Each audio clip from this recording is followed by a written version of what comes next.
Dans la discussion sur l'endroit où Jésus se trouvait pendant les 3 jours entre sa mort et sa résurrection, nous pouvons citer le passage de 1 Pierre 3, 18-20, qui nous dit « Christ aussi a souffert une fois pour les péchés, lui, juste pour des injustes, afin de nous amener à Dieu, ayant été mis à mort quant à la chair, mais rendu vivant quant à l'esprit. » C'est dans cet esprit qu'il est allé prêcher aux esprits en prison parce qu'ils n'avaient pas obéi auparavant, lorsque la patience de Dieu se prolongeait au jour de Noé, pendant la construction de l'arche.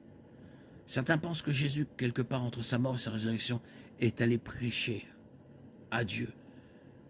Si les esprits mentionnés dans 1 Pierre 3, 19 sont des anges déchus, alors ces esprits étaient probablement emprisonnés parce qu'ils étaient impliqués dans un péché grave avant le déluge au temps de Noé. Pierre mentionne le déluge de Noé au verset 20.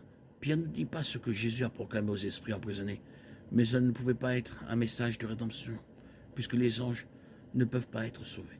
Hébreux 2, 16. S'il s'agissait d'anges déchus, ce que Jésus a proclamé était probablement une déclaration de sa victoire sur Satan et ses armées. 1 Pierre 3, 22, Colossiens 2, 15. Car ce ne sont certainement pas les anges qu'il aide, mais c'est la postérité d'Abraham qu'il aide. Hébreux 2, 16. Qui est allé au ciel et à la droite de Dieu. Et les anges, les autorités, les puissances lui ont été soumis. Il a dépouillé les dominations et les autorités et les a exposées à l'opprobre en triomphant d'elles par lui.